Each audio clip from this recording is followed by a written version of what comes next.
Gepleyer Azatlyk Radiosu. Eferde maksat Ataev bilen habarlar gündölügi. Merkez Aziýanyň liderleriniň Astanadaky duşuşynyň gabadyna Türkmen prezidenti Kuweyt'e we Birleşen Arap Emirliklerine sapar eder. 13 martda Türkmenistanyň prezidenti Gurbanuly Berdimuhammedowyň Kuweyt döwletine resmi sapary başlanır. Sapar tamamlanan soň Türkmen lideri Birleşen Arap Emirliklerine barar diýip Türkmenistanyň döwlet habarlar agentligi habar berýär. Prezident Berdimuhammedow 9 martda geçiren hökümet maslahatyny agzalyan saparyň maksatnamalary barada ýurdun daşary işler ministriniň beren hasabatyn dinläp, ýakyn günleriň ýurtlary bilen netijeli gatnaşyklary mundan beýlekde ösdürmek wagty uly ähmiýete ýa bolan saparlara taýýarlyk görmek boýunça degişli tapşyryklary beripdir. Mälim bolşýaly Türkmenistanyň syýasy durmuşyny ýydarlaýan finçler garaşly ýurdun taryhynda iň agyr ykdysady kynçylygy başdan geçirýändigini aýdýar. Şeýle ýagdaýlaryň fonunda Türkmenistanyň soňky döwürde daşary ýurtlar bilen ykdysady we sowda gatnaşyklaryny hassa berkitmek boýunça tagalla edýändigine güwä geçýän täzirlikler bolup geçýär. Türkmen medeniýetinde habaryň mazmununy ýakyn günler ýurtlarynyň maliýe we işgör toparlarynyň wekilleriniň Türkmenistana ýygyderli saparlary geljek uly türkmen bazaryna arap işgörläriniň ornuny giňetmäge gyzyklanmanyň artýanyny tasdikleýär diýilýär. Goloýda has takyk 19 fevral 6 mart aralygyny Aşgabatda sapar eden Halkara Valyuta Fondunyň işgärler toparynyň 9 martda ýaýradan beýanatyny Türkmenistana daşary ýurtdan maýadar çekmek maslahat verildi. Şeýle-de onu ýurtdaky ykdysady ösüşi güýçlendirmek üçin syýasy saglamalaryň depgini we düzümi boýunça çäreleriň meýilleşdirmelidigini ýytalyp geçildi. Şol bir wagtyň özünde Türkmenistanyň barha ýitileşýänligi aýdylýan maliýe ferişdeleriniň gyçylygyna ýurdun wekilçilikli topary Halkara Valyuta Fondunyň Washingtondaky edarasyna soňky sanlyca aýyň dowamyna saparlary gurnap, halkara pul gaznasyndan kredit almaga da synanşdy. Bu barada Azatlygyň Türkmen hökümetini ýakyn çeşmesi habar berdi. Halkara Valyuta Fondu kredit bermek üçin Türkmenistana berk ykdysady çäreleriň görülmegini talap edýär. Aýratynda hökümetiň öpçün edýän ýeňillikleri bilen bagly reformalaryň durmuşa geçirilmegini talap edýär. Türkmenistana benzinin gymmatlajagy hem şol sebäpden ýyp çeşme sözüniň üstüne ýetirdi. Görnüşinden agzalyan Arap ýurtlaryna ediljek saparda da Türkmen tarapy beýleki uğurlary bilen bir hatarda esasan ýurda işgör çekmegiň aladasyny edýär. Beýleki bir tarapdan Türkmenistanyň ýerleşýän regiony bolan Merkezi Aziýa sewitinde de 4 ýurdun ýagny Gazagystanyň, Özbegistanyň, Kyrgyzstanyň we Täjikistanyň prezidentleriniň gatnaşmagyna martyň ortasynda Astanada geçiriljek beýleki bir seýrek duşuşyga taýýarlyk görülýär. Ýöne bu duşuşyga ozal gazanlan ulalaşyklara laýyklykda Türkmenistanyň adyndan ýurdun mejlisiniň başlygynyň başçylygyna wekilçilikli topar gatnaşýar. Türkmenistanyň Merkezi Aziýanyň liderleriniň duşuşygyny däl-de ýakyn günlere ýanaşýanlygy baradaky peýda bolýan habarlar dogrusynda Northeastern Universitetiniň professory Ozolky Kyrgyz kanun çykarjysy Bakit Beşimov öz pikirlerini aýtdy. Ol Türkmenistanyň Merkezi Aziýanyň samiti bilen däl-de edil şu wagt ýakyn günlere bilen gyzyklanýanlygyna özüniň geň almanlygyny Türkmenistanyň täze ykdysady reallyga görä hereket edýändigini aýtdy. For me, it's not surprise that the second Turkmen president is staying away from central. Men Türkmenistanyň ikinji prezidentiniň de Merkezi Aziýadan çetde durmaga çalışýanlygyna geň almadym. Birinjilik bilen bu Merkezi Aziýa diýilýän mental hyýaly karta bolşewikler tarapyndan emeli oýlanyp tapylan giňişlikdir. Bugünkü gün Merkezi Aziýa sersalanymyzda Gazagystan, Kyrgyzstan, Özbegistan ýa-da Täjikistan Türkmenistanyň sowda gatnaşyklaryna hiç ýyl rol oýnamaýar. Meniň pikirimçe Türkmen prezidenti täze bir ykdysady giňişligiň reallygyny ikrar edýär. Şol sebäpden Türkmenistan ýakyn günlere Günorta Aziýada ýerleşýän ýurtlary Irana we şoňa meňzeşlere ýantaşýar. Şeýdi we Merkezi Aziýanyň meselelerinden çetde galýar. Its own niche in this place, staying away from Central Asian issues. Öz sewitingizde bolýan wakalar barada adatlyga maglumat bermek isleseňiz, biziň Facebook hasabymyzda ýazyň. Bizi gözlegi bölümine Azatlyk Radiosu ýazyp tap bilersiňiz. Siz suratlaryňyzy we videolaryňyzy hem ýollap bilersiňiz. Azatlyk siziň şahsiýetiniňizi gizlinlikde saklar. Siz bolan wakalar barada maglumat beriň, biz hem habar bereriz.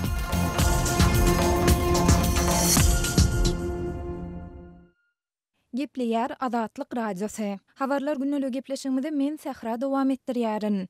Türkmenistanda büdjet işgärleriniň plastik bank kartlary arkaly bankomatlardan günnälik alyp bolýan pulunyň möçleri ýene çäklendirilip, bu çäk Aşgabatda 1000 manatdan 800 manada, welaýetlerde 300 manatdan 200 manada azaldyldy. Azatlyk Radiosynyň ýurt içindäki çeşmeleriniň we habarçylarynyň tasdiklamagyna görä bu barada raýatlar fevral aýynyň aýlyklaryny, kömek pullaryny, pensiýalaryny we talip haklaryny almak üçin soňky 2 güniň dowamında bankomatlaryň ýerleşýän nokatlaryna baranda bilip galdylar. Aýlygyny pensiýa fasobiýasyna alýanlardan bir günüň dowamyny bankomatdan diňe 800 mandat bilýär özüm şol arndan 800 mandym awtomatik usulla kompýutere ýazylýar, ol sen 10 san bankomata baray bar bir şu bir günüň dowamynda 800 manatdan artykmaz pul alyp bolanok. Dip bu ýagdaý bilen ýakyndan gyzyklanýan Aşgabatda Hüseýin Çamanmurat Bugaýew döwlet işärleriniň ençemesine salgylanyp gürrüň berdi. Şeýle-de ol şuňa meňdeş ýagdaýyň ýurdun welaýatlarynda hem gaýtalanýandygyny aýdyp, düýn we şuwun aýlyklary plastik bank kartlaryna geçirilen balkanawatly we daşowudly döwlet işärleriniň bankomatlardan bir günde öňküsi ýaly 300 manat dälde, diňe 200 manady nagdlaşdyryp bilendigini sözüniň üstüne goşdy. Türkmenistanda plastik bank kartlary arkaly bankomatlarda nagdlaşdyryp bolýan puluň möçüri çäklendirilen mahaly bankomat hyzmatlary üçin tutulýan töleň muktary bolsa arttyryldy. Bankomat hizmet üçün sizin alyan pul teriştäňiziň 0,86 götürümni tutup alqalya siz şoňa razym diýilen ýazgy ýazylýar. Ondan şoňa razy bolsaň hawa diýilen dubany basýan ondan soňra bankomat şo puly tutup alqalya bu hat tutuply bolar 0,86 diýmek. Eger 1000 manat bolsa onu 8 manat 60 tengäniň tutup alqalyalygyny özüm bank hyzmatlaryndan daşgary diňe bankomatyň hyzmaty üçin tutulýanlygyny Dip Bugaýew gürrüň berdi. Aýdylmagyna görä bankomatlardan bir günüň dowamynda nagdlaşdyryp bolýan pul terişdesiniň gaýtadan çäklendirilmegi, bankomat hyzmatlary üçin tölegleriň artdyrylmagy we sebäpleri barada ne bank şahamçalarynda ne de bankomatlarda bildirişler asyldy. Balkan we Daşowud welaýatlarynyň çetki owalarynda ýaşaýan käbir ýaşaýjylar bu çäklendirmeleriň netijesinde ortaça 1500 manat möçürinde aýlyk alýan döwlet işärleriniň adyrnan ýarym aýlap etrap merkezine gatnamaly boljakdygyny aýdýarlar. 5 şunu alyp boljak aýlygymyzy almak üçin hem adyrnan bir hepde 10 gün etrap merkezine gatnaýardyk. Sebäbi etraba baranyňda da bankomatlarda hemişe pul tapdyrmaýar. Diňe ýerden 2-3 saat pul bolýar. Indi aýlyklarymyzy nagdlaşdyrmak üçin tas 100 kilometr uzakdaky etrap merkezine ýarym aýlap gatnamaly bolars diýip, howpsuzlyk ýagdaýlary sebäpli adynyň efirde agdalmadygyny soran 50 ýaşlaryndaky balkanly muallim gürrüň berdi. Türkmenistanda aýlyk haklaryny, pensiýa we kömek pullaryny, talip haklaryny plastik kartlar arkaly tölemek düzgünniň girdilerini indi 3 ýyldan gowrak wagt boldy. Soňky aýlarda türkmen banklary raýatlaryň diňe ýurduň içinde peýdalanyp bilýän bank kartlaryna däl, eýti Türkmenistanyň daşynda ulanyp bolýan Visa bank kartlaryna hem ýygyderli çäklendirmeleri girdip gelýärler. Fevral aýynda Türkmenistanyň Senat bankynyň we Döwlet Daşary Ykdysady iş bankynyň işärleri raýatlaryň Visa bank kartlaryna pul salmak we bu serişdäni daşary ýurtlarda nagdlaşdyrmak ýa-da nagd däl hasaplaşyklary amala aşyrmak düzgünleriniň togtudylandygyna Adatlyk radiosynyň habarçylaryna anonim ýagdaýda gürrüň beripdiler. Adynyň efirde agdanmadygyny soran we Gadagstanyň ýokary kujaýlarynyň birinde okaýan Türkmenistanly studentiň 13 martda beren maglumatyna görä Türkmen Visa bank kartlary arkaly bu ýurtda bir aýda ortaça 58 Amerikan dollary möçürdäki pul serişdesini nagdlaşdyryp ýa-da nagd däl hasaplaşyklar üçin peýdalanyp bolýar. 13 martda Adatlyk radiosynyň Türkiýedäki habarçysy bilen söhbetdeş bolan we söwda satu işleri üçin Stambola ýyl-ýyldan sapar edýän Türkmenistanlaryň adyrnan 6 sansynyň aýtmagyna görä, Türkmen banklary tarapyndan berilen Visa kartlary arkaly indi köp wagt bäri pulu nagdlaşdyryp ýa-da nagd däl hasaplaşyklary amala aşyryp bolmaýar. Gepler Adatlyk radiosu gepleşiklerimi dowam etdirýär. Eferde siz bilen men Sultana Çylyga. Soňky ýyllarda Türkmenistanda unyň gytarmagy bilen türlü nowsallyklaryň hem ýüz berýändigini ýaşaýjylar aýdýarlar. Aşgabatyň Daşowud atlandyrylýan bazaryndaky ady karetler dukanynda Türkmenistanda öndürilen birinji sortly unyň 1 kilogramynyň 1 manatdan durandygyny, onuň aňyrýandaky dukanda bolsa etil şeýle unyň 1 kilogramynyň 1 manat 40 teňeden satylýandygyny hem ýaşaýjylar aýdýarlar. Şeýle-de bazarlarda 1 kilogram 5 manatdan satylýan Gadagstanda öndürildi diýilen ularyň hem Türkmenistanda öndürilen ýokary sortly unlardan bolmagynyň ähtimallygyny hem ýaşaýjylar aradan aýyrmaýarlar. Öýbekeleriň aýtmaklaryna görä Gadagstanda öndürilen ular hiç wagt hamir edeniň de akman tersine ondaky goşantylaryň azabyna hamir ýaýanyň da kyn ýaýylýan ekeni. Häzirki gaplanan Gazagyň un diýilen ular hamir edeniň de akýar. Hamir edilende akmak käseti diňe Türkmenistanda öndürilen ulara maksuddygyny şeýle-de döwlet tarapyndan telekeçilere girilen konvertasiýa çäklendirmesiniň netijesinde Ozal Gadagstanyň un getirýän telekeçileriň işlerini düýpli togtadandyklary hem aýdylýar. Soňky ýyllarda dukanlarda satylýan çörekleriň hiliniň yaramazlaşýandygyny hem Aşgabatly pensioner Berdaga aýdýar. Bu hanka atlandyrylýan çöreklerim, çörek dukanlaryna gelen tamdyr çöreklerim çyg diýen ýaly. Olary bir günden artyk saklap bolmaýar. Gyzgynlygy bilen iýdiň. Soňra ol çörekler gatap agyr hamir ýaly görnüşe gelýärler. Edil ulara gumboşulan ýaly. Içi galmady hamir ýaly çörekler dukanlara gelýär diýip Berdaga aýdýar. Berdagaň aýtmagyna görä bu Buhanka atlandırılan çörögüm, tamdır çörögüne çalımdaş çöröklerin hem döwlet dukanlarında satylan odal kıymet çörleri kiçeldilipdir. Elde satylan çörökler ağ unan bişirilen çörökler. Olary daşar döwletlerden gelýän uwlaryň gymmatlamagy sebäpli bahasyny galdyrmajak bolup göwrümini kiçeldirler diýsen, döwlet pekar niýetinde öndürilen birinji sortly uwlardan bişirilen çöröklerin göwrüminiň kiçeldilmegine näme diýip näme açyk diýip berdagyny ýar. Şeýle de bulka we süýjili tortlaryň garaz un bilen bagly islendi konditer önümlerinin hem bahalarynyň aşa ýokarlanýandygyny ýaşaýjylar aýdýarlar. Döwlete degişli dukanlarda odal 50 teňe bolan bulka önümlerinin şuun 1 manat 50 teňe durýandygyny, onuň hem agdyňa salanyňda odalky taamly hem bermeýändigini, bulka önümlerine goşulýan goşantylaryň hem kemeldilýändigini ýaşaýjylardan eşitmek bolýar. Adatlyk radiosynyň Türkmenistan baradaky iň soňky we täze maglumatlaryny howpsuz ýagdaýda öz mobil telefonuňyzda okumak isleýäňizmi? Onu Adatlyň Telegram sosial ulgamyna sahypasyna ýazylaň. Bizi gözlew bölümine Adatlyk radiosy ýazyp tap bilersiňiz. Biz bilen Telegram arkaly ýagny goşmak belgisi 420 724 168 983 we goşmak belgisi 420 773 797 383 telefon belgileri bilen habarlaşyň. Biz siziň şahsiýetiňiziň gizlin saklanjakdygyna kepillik etýäris. Gepleýär Adatlyk radiosu. Habarlar günnüligi gepleşigimizi men Döwlet Bayhan dowam etdirýän. Kiprde owurlukda aýplanýan türkmen migranty tutsak edildi. Kipriň demirgazynyňdaky Nikasiýada bir gecede 2 sany dükany taalamakda güman edilýän türkmenistanyň migrant Ruslan Hatamow howpsuzlyk kameralarynyň suraty düşüren video şekilleriniň kömegi bilen göz astyna alınıp soň suud edilipdir. Anonim ýagdaýda muň bilen baglanşykly Adatlyk radiosyna maglumat beren Kipr polis çeşmesi owurlukda aýplanýan türkmen migrantyň kaziýet işine 9 martda garalandygyny we onuň tutsaklygy höküm edilendigini habar bermek bilen köpçülikliň habar serişdelerine ýaýran maglumatlaryň dogrudygyny tasdiklady. Polis çeşmesi Türkmenistanyň migrant Ruslan Hatamowyň işsiz hem wizesiz bikanun ýagdaýda bolandygyny bildirdi. Beýlik tarapdan Kipr habar gullugynyň berýän maglumatyna görä suud işine şaýat höküminde gatnaşan polis işgäri Ibrahim Toz Türkmenistanyň migrant Ruslan Hatamowyň 7 martda gize sagat 2 ýary tögereginde Nikasiýadaky Jumbo Super Store atly dükanyň arka tarapyndaky gapynyň aýnasyny armatura bilen döwüp içeri girendigini. Onsoň onuň dükandan dürli görnüşdäki 143 sany gutu çilim, CNR kysymly kassa we 3 sany arkada göterilýän sunkany owurlandygyny bildiripdir. Polis Türkmenistanyň migrantyň ondan soň ýene Nikasiýada ýerleşýän çelik bir atly başga bir marketiň piwo saklanýan ýeriniň gulpyny döwüp ol ýerden 5 sany Efes ekstra kysymly piwo owurlandygyny kaziýete gurrun beripdir. Polis işgäri Ibrahim Toz kaziýete owurluk bolanyň barasynda habar berilenden soň güman edilýän türkmen migrantynyň howpsuzlyk kameralarynyň suraty düşüren video şekillerinden kesgitlenmegi netijesinde ele sallandygyny aýdypdyr. Polis edilen owurluklar bilen baglanşykly derňew işler dogry tamamlanýança güman edilýän Türkmenistanyň Ruslan Hatamowyň tutsaklykda saklanmagyny sülçüden haýyş edipdir. Suud işine garan baş sülçü Tajan Reynar hem owurlukdan aýplanýan Türkmenistanyň migrant barasynda derňew işler tamamlanyp ahirki höküm çykarylýança oň tutsaklykda saklanmagyny karar edipdir.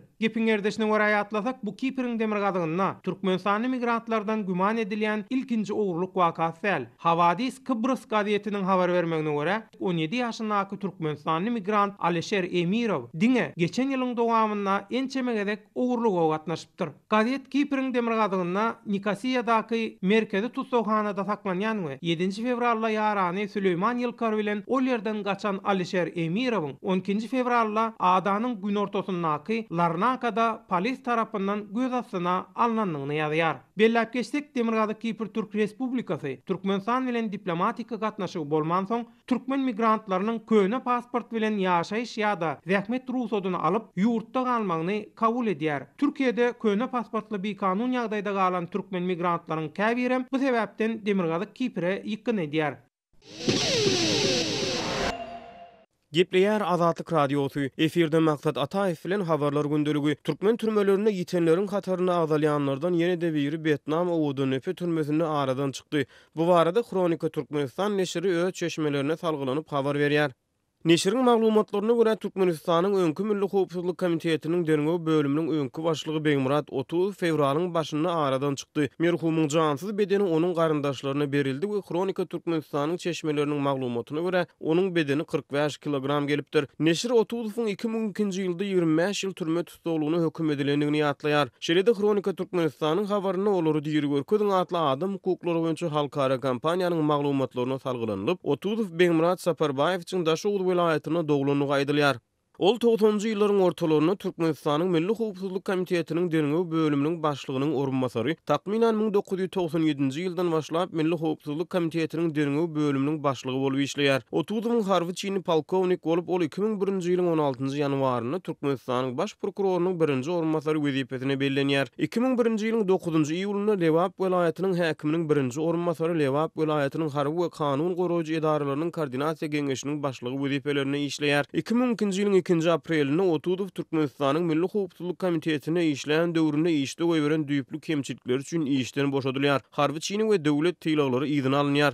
Türkmenistanyň häkimiýetleri şu wagtda çenli 15 ýyl gowrak mundan 2002-nji ýylda bolan hadiseler bilen bagly tutsak edilen 10 şeraýatyň saklanylýan ýerleri we ykballary barada maglumat bermäni gelýär. Halkara guramalary olary zorlukly ýitirmedilmegiň pidalary hasaplaýar. Geçen aýyň aýagyna Azatlygyň çeşmesi direksiz ýetenleriň sanyny agzalýan ýene-de bir tutsagyň ykbaly barada maglumat berdi. Çeşme 2016-njy ýylyň awgust aýynda Garabogaz şäherine Konstantin Şyhmuratowyň hut özüni görendigini, ozalky prezident Saparmurat Niýazowyň janyna kast etmek finansyny aýplanyp ömürlük tutsak edilen Türkmenistanyň ozalky vice-premier Boris Şyhmuratowyň inti Konstantin Şyhmuratowyň öz sözlerine görä onuň ol ýerde sürgünlükde ýaşaýanyny habar berdi. Azatlygyň türkmen hökümetiniň bir çeşmesi Konstantin Şyhmuratowyň ýa-da 2002-nji ýylyň noýabr wakalary bilen il teşkil tutsak edilen islenlik adamyň owdan nepäniň ANT2 jeda koloniýasyndan daşarda bolmak ähtimallygyny şüpheli garaýanyny aýtdy. Şeýle-de ol Vietnam owdan nepäniň ýapyk bölümine bary ýogy sanagly adamyň galanlygyny habar berdi. Olaryň ählisi owdan nepäniň ikinji blogyna saklanýar, ýogsa da ol ýerde saklanýan 40-dan gowrak adamyň sany şunça ýylyň dowamyny 10-dan azaldy. Men şu wagtda çenli ol ýerden biri diýeri çykypdyr diýip eşitmedim. Olaryň ykbalyny iň uly çözüp bilýär. Egerde ony Konstantin Şyhmuratow gören bolsalar, gaýtalaýaryn munyň şeýle bolmak ähtimallygy gatyp. Bu diýmeklik iň ulynyň rehimlilik tutgoýunyň tutanyny alamatlandyrýar. Munyň hem şeýle bolmak ähtimallygy tasnawly deňlip anonim şertde çykyş eden Türkmenistanyň resmi nutady. Olar diýeri görkezin kampaniýasy we Konstantin Şyhmuratowyň garyndaşlary onuň Garabogazda sürgünlükde bolmak ähtimallygy barada peýda bolan maglumatlary ret edýärler. 2016-njy ýyldan soňky döwürde zorlukly ýitirmedilmeleriň pidalarynyň sanawynyňky adamlaryň bir näçesiniň ykbaly belli boldy. Olaryň jesetleri garyndaşlaryna jaýlamak üçin berildi. 2017-nji ýylyň ýanwaryna Ferhet Gullugynyň ozalky başlygy Türkiş Tyrmyýewiň jesedi garyndaşlaryna berildi. Tyrmyýew hem 30 ýaly 2002-nji ýylyň aprelinde işden boşadyryp harby çiýinlerden mahrum edilipdi. Şeýle-de 2016-njy ýylyň iýulyna we awgustunda türmede aradan çykan ozalky türkmen çinownikleriniň ikisiniň ýagny Anodurda Anod Sahyetowyň we Wekil Durduýewiň jesetleriniň garyndaşlaryna berilendigi ma'lum boldy. Gepleýär Azatlyk Radiosu habarlar gündeligini dewam etdirýär. Eferde siz bilen men Araz Perweş.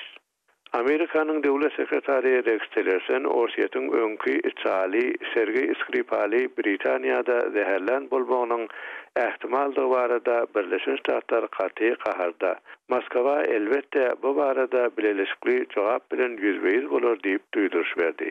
Biz Britaniýanyň alyp baran baglyklaryna we onuň ösen hepde Salisbury'de nerflere ziýanly madde bilen edilen hüjüme Orsiýetyň jogapkar bolmagy ähtimal diýen çaklamasyna doly inanýar diýip Tillerson 12-nji martda bir beýanatda aýtdy. Tillerson'ın bu beýanatyndan az wagt öň Britaniýanyň premier ministeri Theresa May 4-nji martda Skripal bilen onuň gyýdyna edilen hüjümyň aňyrsyna Orsiýetyň ýatan bolmagy juda ähtimal diýipdi. Skripalların ikisi de şimdi de ağır ýagdaýda keselhanada ýatyr. Tillerson bular ýaly hüjümleri ýagny bir soweren milletiň topraklaryna hususy raýaty öldürmäge edilýän synaşygy hiç açan aklap bolmaz. Orsiýet ýene şular ýaly işler bilen meşgullanýan emegdiýär. Biz bu barada gaharda diýdi. Siriýadan tutup da Ukraina çelli, indi de Britaniýada, Orsiýet dünýäde jogapkärçiliksiz, durnuksuzlyk güýji bolmagy, beýleki döwletleriň sowerenligini, ogolaryň raýatlarynyň janyny göz görsele äsgermelik etmegi dewam etdirýär diýip Tillerson aýtdy. Ol soňra hem biz jogapkärler, hem bu jenayeti edenler, hem de bu işi buyuranlar degişli çynlykly netijeler bilen yüzbeýiz bolmaly diýen pikirde. Biz öz ýaranymyz Britaniýa bilen raýdaşlykda durýs we berjek jogaplarymyzy ýakyndan otgoşukly alyp barmagy dowam etdirýäs diýip sözüniň üstüne goşdy. Tilersenin sowuk uruş döwründe Orsiýetde öndürilen nerfez ýanly nowyçak diýip atandyrylýan maatanyň harby derejede ulanmagyna bilelikde jogap berer diýen wadasyna Britaniýanyň beýleki ýaranlarda goşuldylar. NATO'nun baş sekretary Britaniýa ýokary ähmiýetli ýaran we bu hadisa NATO üçin alada bolup durýar. Haýsem bolsa nerfez ýanly maatanyň ulanylmagy korkunç we kabul ederliksiz zat dedi. Downing Street'in bildirmegine görä Fransiýanyň prezidenti Emmanuel Macron hem telefon gepleşiginde Britaniýa bilen raýdaşlygyny bildiripdir. Beýanatda olar Orsiýetyň giň gerimli agressiw hereketleri hakda pikir alşyp, oňa ýaranlar bilen sağlaşykda jogap bermegiň mühimdigi hakda alaşdylar diýilýär. Britaniýanyň resmiýetleri 12 martda Orsiýetyň Londondaky elçisini çagyryp, ondan hawply kimiki maddanyň öňkü çalynyň garşysyna ulanylmagy üçin Britaniýa nädip girendigi hakda 13 martçaly düşündiriş bermegini talep etdiler. Gepler Azatlyk Radiosu. Eferde habarlar gündəligi bilen men Şaymerdan Olumrady kabuldan. Awganistanda bahar aýlarynyň girmegi bilen täze okuw ýyly başlanýar. Mektepleriň gapylary okuwçylar üçin açylýar. Awganistanda bilim ulgamynda da ösüşler boldy. Türkmen owlarynda hem mekteplerde okuwçylara tälim berilýär. Türkmen owlaryndaky mekteplerde ýokary bilimli mugallimlaryň kemdigini yerli elat aýdýar. Awganistanyň Magarip Ministrligi tarapyndan Türkmen dilinde de okuw kitaplary çap edildi. Ýöne Türkmen dilinde çap edilen okuw kitaplary Türkmen owlaryndaky mekteplere ýetmändir. Türkmen okuwçylar poştu we farsy dillerinde çap edilen kitaplardan bilim almaga mejbur bolýanlyklaryny mugallim Abdulhalil aýtdy. Türkmen okuwçylaryna öz ene dilinde bilim berilse onun peýdaly boljakdygyny mugallim Abdulhalil bellidi. Şurada bizler ders berýäris. Okuw kitaplary ýok we okuw kitaplary bolsa da hem farsy we peştu dilinde Türkmen oglanlaryna köp kynçylyk getirýär. Öz ene dili bolsa köp düşünçli, faýda köp boljak. Goňşy Özbegistan Awganistanda özbek diliniň ösmegi boýunça kömek edýär. Awganistanda ýaşaýan özbekleriň kadrlarynyň ýüzlerçesi Özbegistanda mugallimçilik ugrundan tälim alýar. Awganistanda Türkmen diliniň ösdürilmegi boýunça Türkmenistanam Awgan türkmenlerine ýardam eder diýip türkmen wekilleri umyt bildirýär. Türkmenistan Türkmen dilinde çap edilen okuw kitaplaryny türkmen okuwçylaryna berse diýip mugallim Abdulhalil aýtdy. Emma Türkmenistandan Awgan türkmenlerine bilim ugrundan henüz kömek bolmandyr. Şoňa garamazdan Türkmenistandan özleriniň minnetdardygyny mugallim Abdulhalil bildirdi. Şaqaçalyn bar lekin bilen hala hem umyt etýär, lekin ondan bir gaýsy türkmen millet bolandan soň türkmen hiç bir kömek etýän ýok. Gaty bizler gowanýar, minnetdarçylyk bildirýär. Köp gaty gowandygyň üçin bizlere hem kitap barasyndan çowke, mektep barasyndan, şapahana barasyndan, serek barasyndan bizlere kömek edilse we türkmen dilinde kitaplar berip bizler şondan umytymyz bar, kömek eder diýip. Men tamam türkmen milletine geljek taze ýyllaryny tüýserekden gutluyor. Gurban Nazar hem Demirgazyk Awganistanyň Balyk welaýatynyň Şordepe etrafynda mugallim bolup işleýär. Ol Iranda bilim alypdyr. Watana dolanandan soňra mugallimçilik wezipesini saýlapdyr. Türkmen owlaryndaky mektepleriň dogry dürüst binasynyň ýokdugyny Gurban Nazar gurunmerdi. Gurban Nazar resmi taýdan mugallim kabul edilmändir. Özüniň resmi mugallim kabul edilmegini Gurban Nazar Awganistanyň Magarip Ministrliginden sorady. Benim mälim bolupdy, okuw ders berýär. Har bir şekilde mektepde gelip okuyorlar. Bu taýda hiç resmi bolmana. Wezir Marif billere resmiçilik, resmiýet berse billere imtihan alıp men kıydym mektebe. Hawa billere resmi şahadatname berseler.